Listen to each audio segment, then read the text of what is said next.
Why then do we need 14 additional principles, do you suppose? Well, I'll tell you why. We need 14 additional principles to induce you to make use of these three. You need personal initiative, you need imagination, you need enthusiasm. In other words, this philosophy is something like baking a cake. When you go to bake a cake, you don't put in just one ingredient. You put in a pinch of this and a pinch of that and a dash of the other thing, and then you put it in the stove and bake it. And if you took out any one of those ingredients, you wouldn't have the same kind of a cake.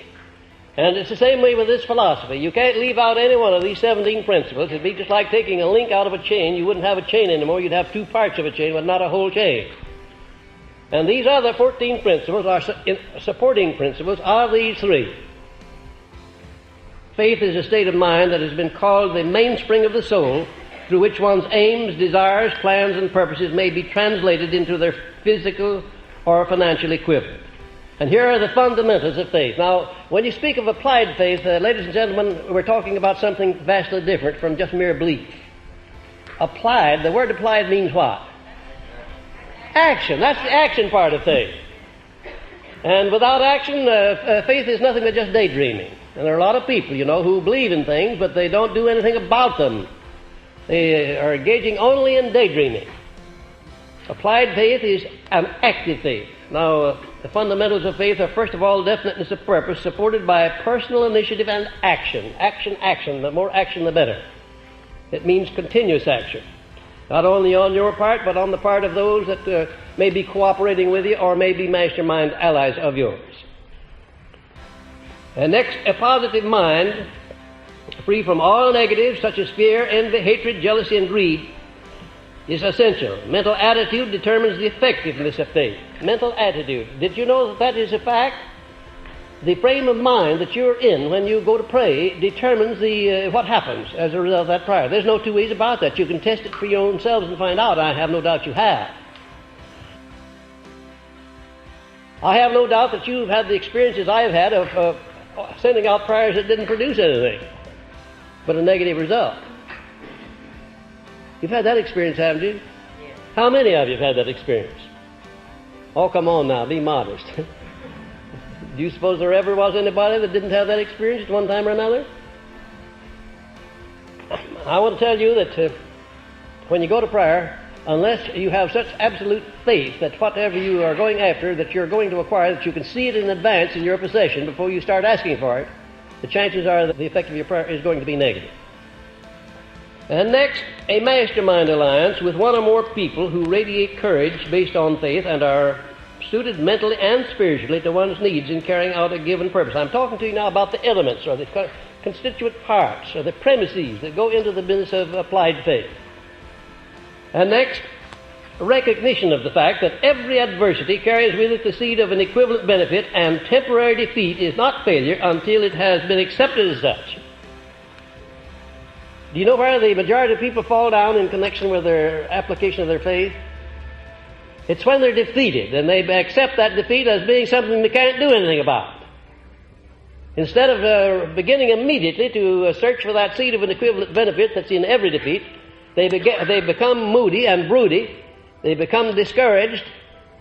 They build up inferiority complexes instead of reversing that order and using that defeat as nothing more than temporary and making another effort. And next, the habit of affirming one's definite major purpose in the form of a prayer at least once daily. Now, the subconscious mind only knows what you tell it, or what you allow other people to tell it, or what you allow the circumstances of life to tell it. And it doesn't know the difference between a lie and the truth. It doesn't know the difference between a penny and $1 million. It accepts the things that you send over. And if you send over a predominating thoughts on poverty and ill health and failure, that's exactly what you'll get. No matter how much faith that you may have later on, you find out that the subconscious responds to the mental attitude that you're maintaining during the day.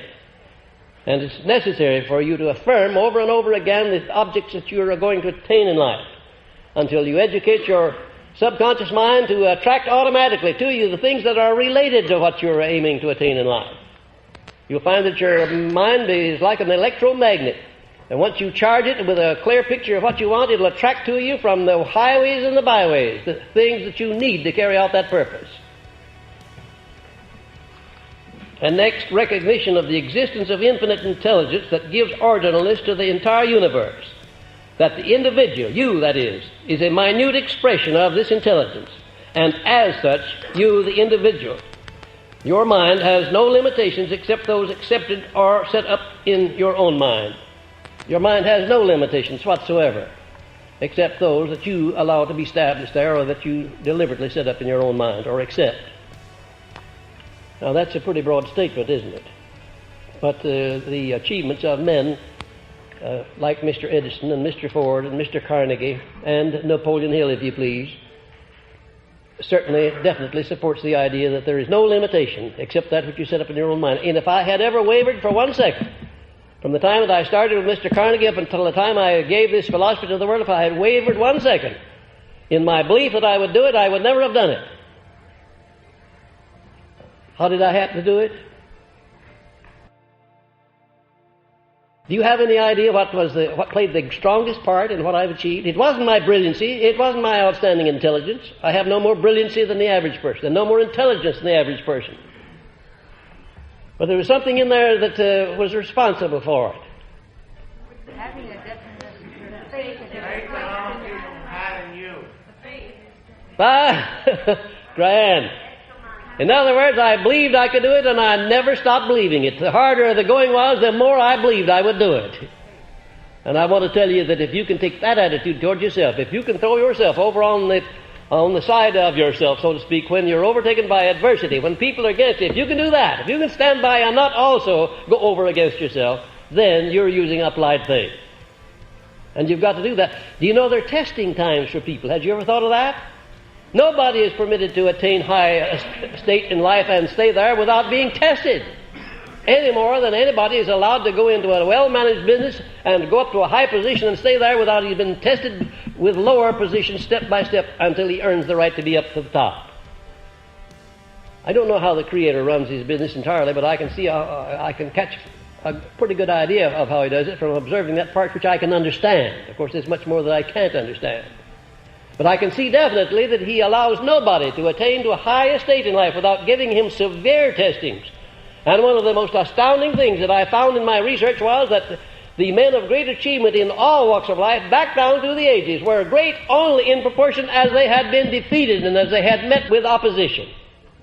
Now that's an astounding thing. It couldn't have been a coincidence that every one of these outstanding men was great in proportion exactly as he had been small and as he had been opposed and as he had had to struggle. I used to tell of my early struggles and tell of some of my defeats. My business management got after me about it and said it wasn't a good idea. I still think it's a good idea. I think it's a fine idea, because if you only knew the amount of major defeats that I've met with and still kept my head above water and still lived to deliver this philosophy, you'd say that if Hill can do it, I can do it too. And that was the only reason, of course, that I ever spoke of it. The habit of affirming one's definite major purpose in the form of a prayer at least daily, and the recognition of infinite intelligence. Now, I don't mind what terms you use. You can call that God, or you can call it Jehovah, or you can call it Buddha, or you can call it Muhammad. Anything you want to. No matter what you call it, we're all talking about the first cause. There isn't two first causes. There's only one.